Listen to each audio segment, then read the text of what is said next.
তৃণমূলের নারীর স্বর যদি জাতীয় পর্যায় পর্যন্ত আনতে হয় বিকেন্দ্রীকরণ ছাড়া কোনো উপায় নাই।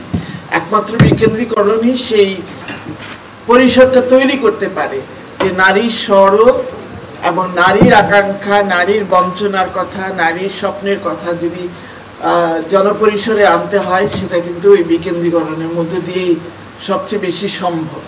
কারণ আমাদের যে রাজনৈতিক সংস্কৃতি, সেখানে এখনো নারীর স্বরকে প্রাধান্য দেওয়া হয় না, ফ্যাসিলিটেট করা হয় না, এবং নারীর অংশগ্রহণটা খুব একটা প্রতিনিধিত্বমূলকও না।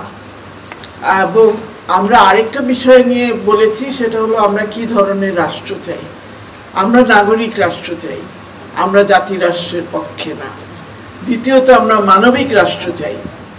মানবিক রাষ্ট্রের একটা প্রথম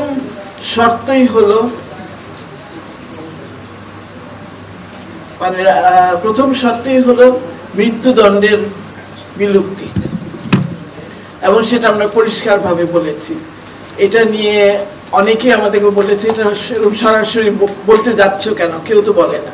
তো আজকে 2025, এখনো যদি সরাসরি বলতে না পারি তো কখন পারবো? আমরা মনে করি এটা এখন একটা ঐতিহাসিক সুযোগ অনেক ট্যাবু সাবজেক্টস নিয়ে কথা বলা, এবং আমরা সেটা বলেছি। আমরা যৌনকর্মীদের অধিকারের কথা বলেছি, কারণ যৌনকর্মীরা আমাদের বলেছে যে আমাদের স্বীকৃতি দরকার। কেন দরকার? পুলিশের হাতে রোজ মার খেতে চাই না। ভাসমান যৌনকর্মীরা বলে যে আমার কষ্টার্জিত টাকাটা কে নিয়ে যায়? পুলিশ নিয়ে যায়। আর যারা যৌনপল্লীতে থাকে তার টাকাটা কে নিয়ে যায়? তার কি বলে মানে ম্যাডাম বা যে মানে তাকে যে নিয়ন্ত্রণ করে, মাসি, হ্যাঁ সে শব্দটাই খুঁজছিলাম, যে সে নিয়ে যায়। তো এই মানুষগুলোর সম্পর্কে কে বলবে? আমাদেরকে অনেক গালিগালাজ শুনতে হয়েছে এটার জন্য, যে সমালোচনা এক জিনিস আর গালিগালাজ আরেক জিনিস। আমরা যখন এইসব প্রস্তাব এনেছি টেবিলে, তখন কিন্তু আমরা জানি যে সমালোচনা হবে, আমরা সেটাকে স্বাগত জানিয়েছি। আমরা বলেছি এই বিষয়গুলো নিয়ে তর্ক হোক, বিতর্ক হোক, আলোচনা হোক, সমালোচনা হোক, অন্তত পাবলিক ডোমেইনে আসুক বিষয়গুলো, এবং সেটার জন্যই কিন্তু আমরা এগুলো তুলেছি। কিন্তু সেই জায়গায় আমরা অনেক গালিগালাজ শুনেছি। গালিগালাজটা আমরা স্বাগত জানাতে পারি না, কারণ আমাদের রাজনৈতিক সংস্কৃতি কোনোদিনই পরিবর্তন হবে না যদি আমরা দ্বিমতকে গালিগালাজের মাধ্যমে প্রকাশ করি। এবং আমাদের অনেক আশা আপনাদেরকে নিয়ে, যারা নতুন প্রজন্মের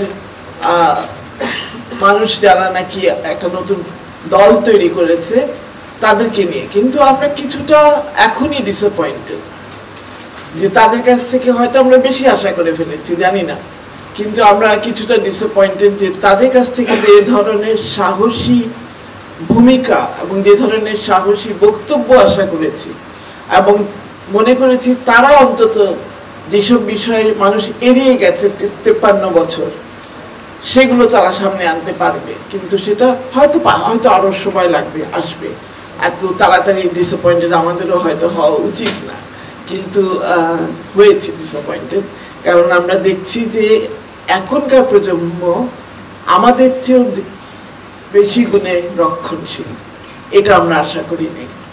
এবং বিশেষ করে যেখানে দেখেছি আন্দোলন কিন্তু শুরু হয়েছিল মেয়েরা যখন রোকেয়া হলের গেট ভেঙে বেরিয়েছিল রাত্রে 12টার পরে, ছেলেরা কিন্তু পরে যোগ দিয়েছে। এই মেয়েরাই কিন্তু সাহস করে বেরিয়েছিল, নাহলে সেভাবে আন্দোলনটা সেভাবে হয়তো শুরু হতো না, হয়তো হতো 2 দিন পরে হতো। কিন্তু মেয়েরা সেখানে সাহস দেখিয়েছে, মেয়েরা সেখানে উপস্থিত থেকেছে। কিন্তু তারপরে কি হলো? মেয়েগুলো গেল কোথায়? অদৃশ্য হয়ে গেল। তাদেরকে কোনো টেবিলে দেখা যাচ্ছে না, কোনো আলোচনার টেবিলে মেয়েদেরকে আমরা দেখতে পেলাম না। এটা নিয়ে মেয়েরাও ক্ষোভের থেকে একটা সেমিনারও করলো যে গেল কোথায়, নারীরা গেল কোথায়।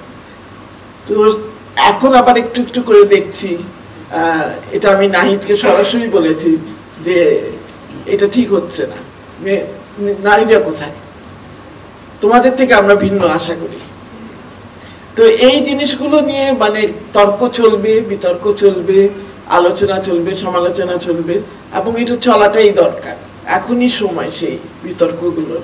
আমরা যদি এখন না করি, এখন এগুলো যদি নিষ্পত্তি না করি তর্কের মাধ্যমে, বিতর্কের মাধ্যমে, তাহলে কিন্তু আমরা আটকে যাব কিসে? সেই আগের পুরানো